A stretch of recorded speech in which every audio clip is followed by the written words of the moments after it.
Have you ever wanted to get into journaling, but had no idea of where to start or how to even do it properly? You think it's this thing you've got to get absolutely perfect, or there's no point even trying. Well, today I'm going to share with you the 3 steps that I think that you need to take to ultimately get the most out of journaling. I'm your host, Daniel James, and as always, if you're new here, welcome. So for me, journaling is really, really important, and it's so important that in order to work with me as a client, you have to agree to start journaling, because no one knows you better than you know yourself. So journaling allows you to spend that critical time with yourself, unpicking and uncovering some of the things that are actually bothering you. It's a free tool. It's something that you can do with a really cheap notepad, or you can even go as far as I do and get a really expensive notepad. It doesn't matter. Don't let that be a barrier to entry. But let's just take a step back and look at why. Why is journaling so powerful, and why is it so important? When it comes to mental clarity, which is the ultimate goal we try and get out of journaling, get some clarity of what's going on inside our head, the actual physical act of writing uses different neural pathways than thinking alone. So a lot of times people say, I didn't have time. I don't want to physically journal. I don't want to physically, I'll think about it in my head. And that's the problem.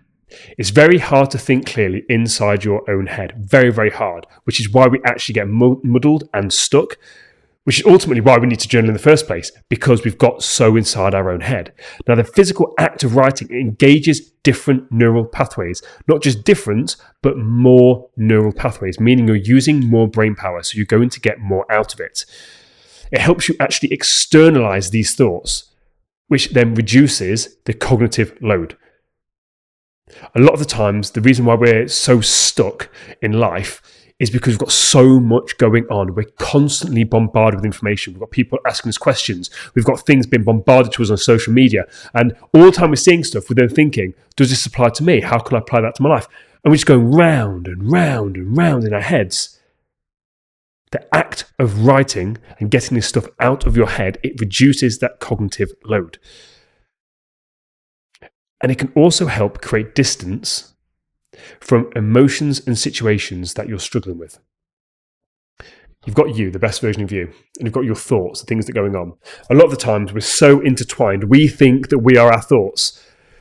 We have these thoughts, we never stop to question them, we never stop to sit with them, so we just go on autopilot, making the same mistakes over and over and over again.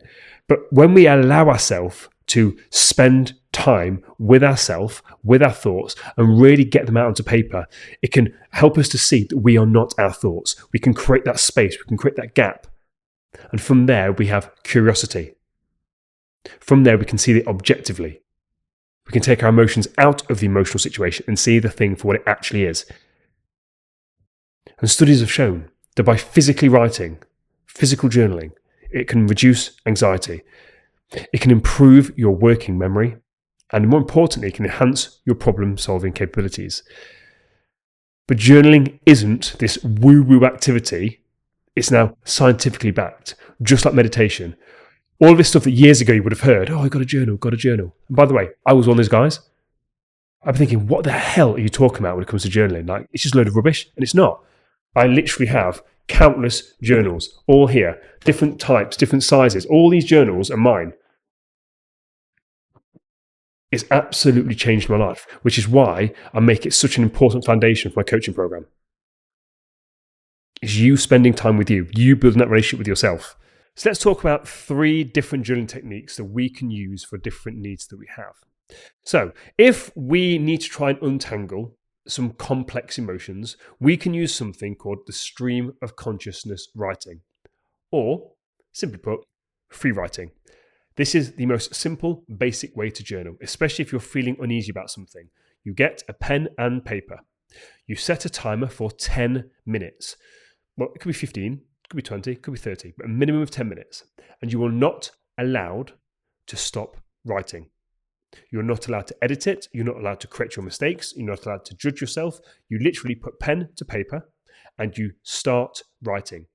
And the more you start writing, what's going to happen is your conscious, your thinking brain is going to start to turn off and your subconscious is going to start talking to you. And when you start to free write, some stuff that's going to come out, you're going to be absolutely shocked.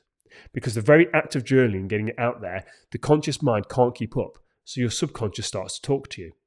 Just like when I do these episodes. Yes, I have my show notes, but a lot of the times when I go off on tangents, that's not me consciously talking to you. That is my subconscious. My subconscious is talking to you. It's on autopilot. It's just streaming out. Same thing when it comes to free writing. Now, if you don't know where to start, so you're like, yeah, okay, Dan, so I just start writing for 10 minutes minimum and just keep going. Okay. Be thinking, how do I start? A few prompts. Number one, start with, today I feel. Today I feel, and then go. Or another one, what's really bothering me is, and then go. And just let the pen do the work. Let the pen do the work. Now, how about we need to, second way we can use journaling, if we need to shift our perspective. So something's happened, we're not feeling great about it. How do we shift our perspective? Now, this is a common form of journaling you may have heard about. This is called gratitude journaling. And all we're going to do here is write down 3 things that we're grateful for today. And then on top of that, why we're grateful for them. The reason why gratitude journaling doesn't work for people is because they just write things down. Oh, I'm grateful for this, I'm grateful for that. No. Attach meaning behind it. Why are you grateful for it? If you really want to go a step further, get into the feeling of gratitude. The more you do that, the better. Another thing you can ask when it comes to gratitude journaling, rather than the 3 things you're grateful for, is who has positively influenced me in my life recently? Who's positively influenced me in my life recently? And then taking that step further, what are you grateful about their impact? Like, why are you so grateful? Why are you so grateful about the impact that person's had? And the third way we can use journaling is if we're feeling overwhelmed. This is kind of a tie on the first point, but it's very separate. Brain dumping. If we're feeling overwhelmed, just brain dump. Get a pen and paper and just write everything down. Just get it out there. Everything that's on your mind, big, small, we're not judging ourselves, we're just getting it down. Just go. Just get it out. Brain dump it. Get it on a piece of paper. Well, how about ask yourself, what conversations do you need to have? What conversations have you been putting off? And why have you been putting it off? And again, just brain dump it, big, small, whatever it is, just get it out. It's just very hard to think clearly inside your own head. The very act of getting it out there makes it easy for you to see it clearly. And the final point on this one here, when it comes to the overwhelm, is asking yourself, what's creating background noise in my mind today? We're not judging ourselves. We're not judging its importance. But what?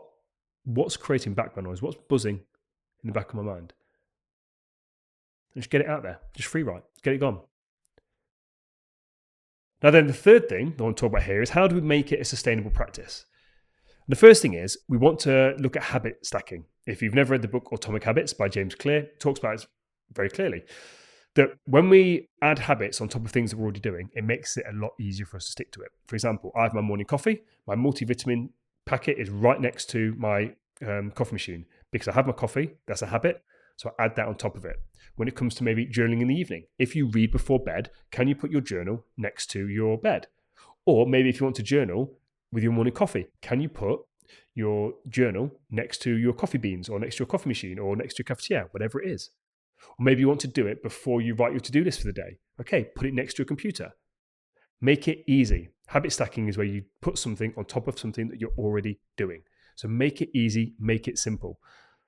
And then get out of this idea that journaling has to be perfect. It's got to be something that's, I'm not doing it properly. No, just do it. You can't get it wrong. No one sees the journals. No one has read inside my journals. It's between you and you. It's you self-coaching. You've got that client confidentiality between you and yourself. Just get going. The first time you do something, it's going to be clunky and you're not going to be very good at it.